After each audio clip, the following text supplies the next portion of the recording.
Good day, another video tayo mga Ilongga Voltage, no. May share lang ako sa inyo mga Ilongga, no. Pagka may ganito kayong setup na solar tulad to, yan, nakapatong sa tubular, no. Ngayon kasi may bagyo na paparating, so ang ginawa namin dito, tinali na namin yan sa mga GI lahat yan.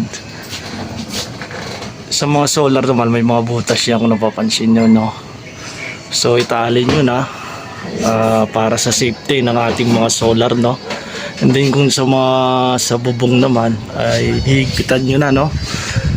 PM nyo na, higpitan nyo na lahat kasi mayroon tayong paparating na bagyo, no. So kung napapansin nyo, lahat yan naka GI na para sigurado lang, for safety. Malaking bagyo ngayon ang paparating dito sa atin, no. So yun lang mga Ilongga, no. Yan. So as you can see, no, tinatali po namin lahat yan para lang make sure na mahigpit at hindi lilpa rin ito ng bagyo. Okay, so 6 pieces na solar panel ito.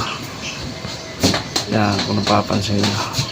So pag mga ganitong setup kasi medyo delikado rin gawa ng pagka naghangin siyempre sa ilalim.